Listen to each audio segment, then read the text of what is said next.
Welcome to MLT Telugu channel.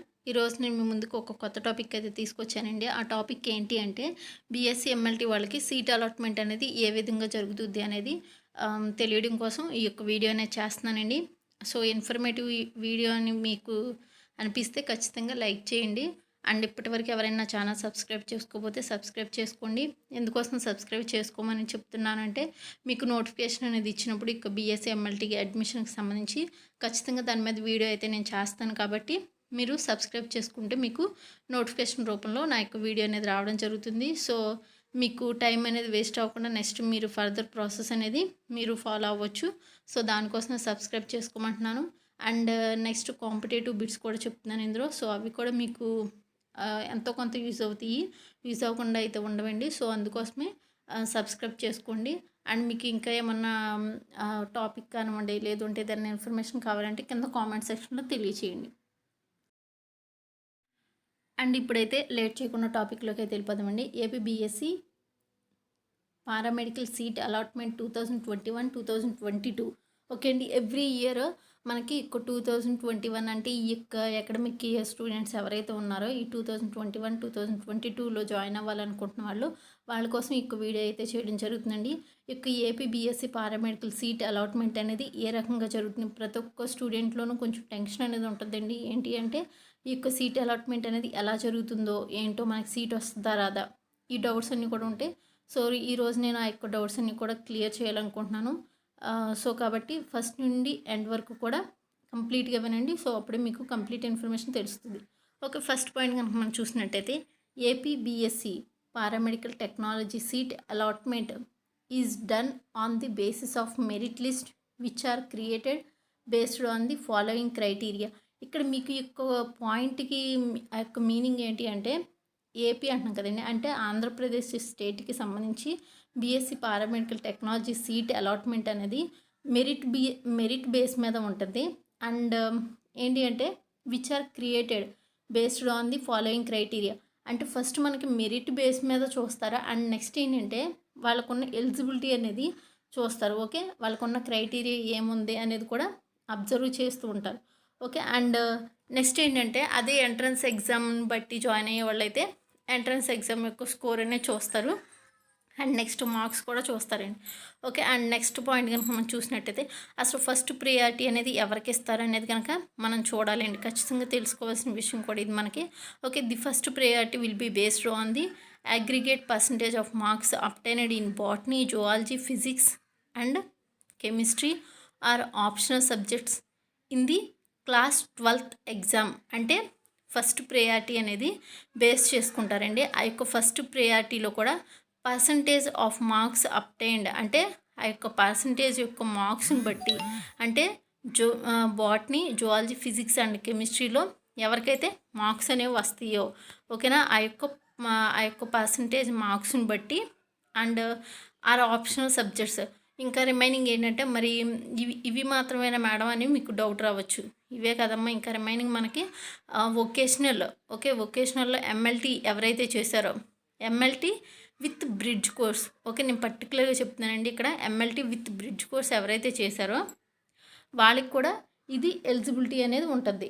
Okay, and ఈ యొక్క subjects యొక్క మార్క్స్ని బట్టి అండ్ నెక్స్ట్ మీరు తీసుకున్న యొక్క సబ్జెక్ట్ని బట్టి మీకు వచ్చిన మార్క్స్ని బట్టి ఇవన్నీ కూడా వాళ్ళు బేస్ చేసుకుని మీకు ప్రయారిటీ అనేది ఇవ్వడం జరుగుతుంది. ఓకే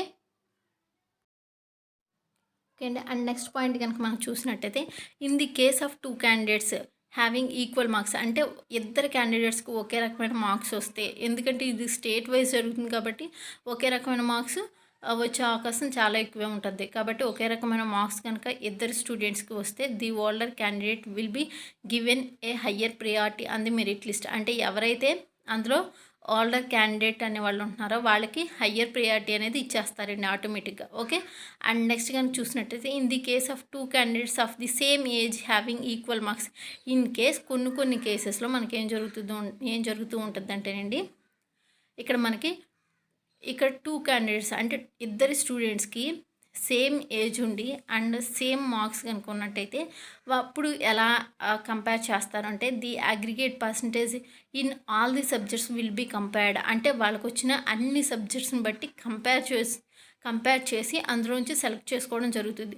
ఓకే, మీకు అర్థమైందండి. నాకు తెలిసి మీకు అర్థమయ్యి ఉంటుంది అనుకుంటున్నాను. ఎందుకంటే ఈ విషయాలు ఇప్పటివరకు స్టూడెంట్స్కి ఎవరికి కూడా తెలీదు అండ్ ఐడియా కూడా అయితే మోస్ట్లీ ఉండకపోవచ్చు. ఇన్ కేసు ఉంటే వెల్ అండ్ గుడ్, ఒకవేళ ఉండకపోతే ఇప్పుడు మీరు తెలుసుకున్నారు కాబట్టి so no problem.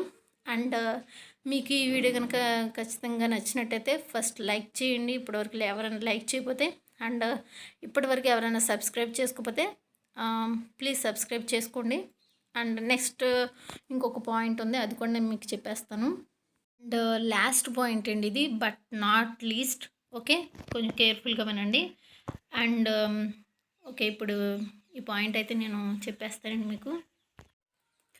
Only the candidates whose documents have been verified and whose applications satisfy all the requirements for admission will be included on the merit list.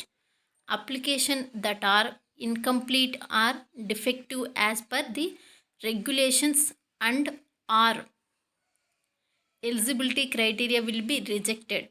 Okay, ఇక్కడ దీనికి అర్థం ఏంటి అనేది నేను చెప్తానండి. ఇది కూడా ప్రతి ఒక్క స్టూడెంట్ కూడా అడ్మిషన్కి అప్లై చేసుకునే వాళ్ళు తెలుసుకోవాలండి. అదేంటి అంటే only the candidates whose document have been verified and whose application satisfy all the requirements. అంటే మీరు ఎవరైతే అడ్మిషన్ అనేది అప్లై చేసుకున్నారో ఆ యొక్క క్యాండిడేట్కి సంబంధించిన ఆ యొక్క డాక్యుమెంట్స్ కానివ్వండి, నెక్స్ట్ వాళ్ళ యొక్క ఎలిజిబిలిటీ క్రైటీరియా కానివ్వండి, అవన్నీ కూడా ఆ యొక్క అప్లికేషన్కి సంబంధించి వాళ్ళు సాటిస్ఫై అవ్వాలండి. Okay, and next including on the merit list. వాళ్ళకి ఏంటంటే ఆ యొక్క మెరిట్ లిస్ట్తో సహా వాళ్ళకి ఏంటంటే అప్లికేషన్స్ అనేవి వాళ్ళు సాటిస్ఫై అవ్వాలి. ఓకే, అండ్ నెక్స్ట్ పాయింట్ కనుక చూసినట్టయితే అప్లికేషన్ దట్ ఆర్ ఇన్కంప్లీట్. ఒకవేళ అప్లికేషన్స్ కనుక మీరు ఫిల్ చేసి పంపించినప్పుడు ఇన్కంప్లీట్గా ఉన్న or defective as per the regulation, అంటే ఏదన్నా డిఫెక్ట్ ఉన్న ఆ యొక్క రెగ్యులేషన్కి సంబంధించి, అంటే మనకు కొన్ని రెగ్యులేషన్ ప్రకారం మనం ఆ యొక్క అప్లికేషన్ ఫామ్ కూడా ఫిల్ చేయాల్సి ఉంటుంది. ఓకే, ఆ యొక్క రెగ్యులేషన్ ప్రకారం ఏమైనా డిఫెక్ట్ ఉన్నా ఓకే ఈ యొక్క eligibility criteria will be rejected. వాళ్ళని ఏంటంటే ఆటోమేటిక్గా రిజెక్ట్ చేయడం అనేది జరుగుతుంది. ఎందుకంటే వాళ్ళు ముందుగానే మెన్షన్ చేస్తున్నారు. ఓకే, అప్లికేషన్ అనేది ఇన్కంప్లీట్గా ఉండకూడదు, రెగ్యులేషన్కి సంబంధించి డిఫెక్టివ్గా ఉండకూడదు. ఇవి రెండు లేకుండా అప్లై చేసుకున్నట్టయితే మనకు ప్రాబ్లం అనేది ఉండదు.